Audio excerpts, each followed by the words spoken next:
can do the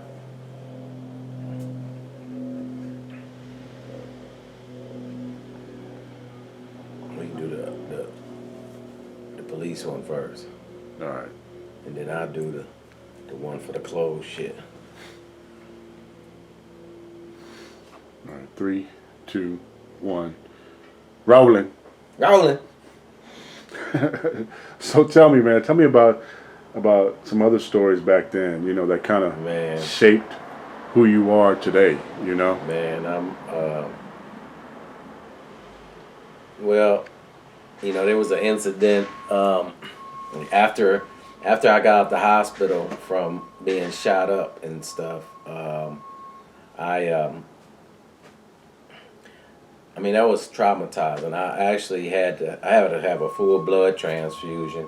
I had to learn how to eat. I had to learn how to walk. I had to learn how to breathe again. I had to learn how to go use the bathroom again. And but that's the consequences when you're doing the wrong thing. If the creator don't want you to do something and you keep doing it, it's not going to be, there's going to be consequences, put it like that, whatever it may be. So, but after all of that, getting out the hospital, I was at a lady friend's house one evening, and it was probably like maybe a week out. I was still traumatized, and we're on the second floor. We're on the second floor at her apartment, and because I had houses and I had all kind of cars, and I just had shit going on in that life, but I couldn't go back to none of the houses because it was under investigation, because they're wondering why I got attempted murder on me, and they knew that it was affiliated with the dope gang. So I'm at my girlfriend's house, and I'm seeing this light. We laying in the bed. I see a light like flashing up through the window. So I look out the window and I don't see anything. And then I lay back down with her and I see a light coming through the window again. And I look down and I see these couple guys with flashlights like creeping around in the back. So I automatically just start having flashbacks. I then went back into survival mode. So I'm telling my girlfriend, I start like getting panicky. I'm like, I got to get out of here. I'm out of here, and I go to the door. She think I'm tripping, like, what the fuck is wrong? I'm like, they trying to get me. They trying to get me. So I go to the front door, and there's 2 police officers there, and they grab me, and I'm thinking survival mode. So I think they impersonating police officers because they didn't show no badge or anything.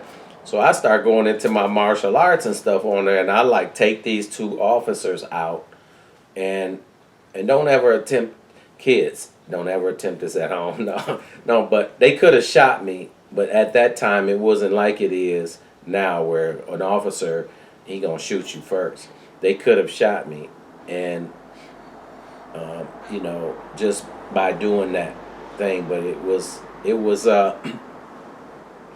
this was something that just happened like that. It wasn't intentional. It just happened, and that could have cost me my life.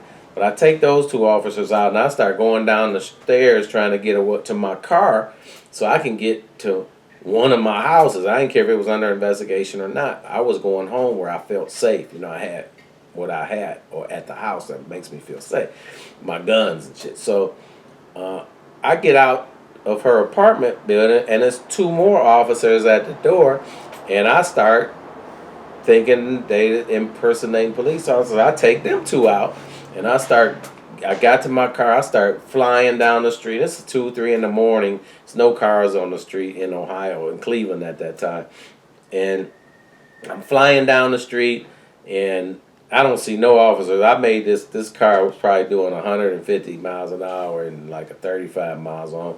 So I get home, and maybe an hour later, my house is surrounded by police officers, and they took me in and everything. But it's just something that happened, and you know, I just I tell anybody if you're doing something that be careful what you do in life, because it's a fine line between life and death, and the officers they put so many charges on me. They counted every light, and I live probably 50 miles from there. They counted every light and said I ran every light. They wasn't even nowhere near me, but they just because I beat them up and got away, they wanted to sink me with as much charges as they could. But and I don't want any police officers today. I don't want y'all to be mad at me out there. Y'all see me, because I ain't that dude anymore. And that was just a childhood thing of growing up, and some tragic that I went through, and I was traumatized, and I snapped. And you got lucky in a sense. Yeah, the officers they could have had happy fingers or shaky hands, and just they could have shot me, and they would have been in right as self defense. My dad makes a joke about it. My dad used to say, he was like, "This the only nigga I know that beat up 4 officers and didn't get no dust on his cowboy boots." So, but hey, that's just another piece of my life. Okay.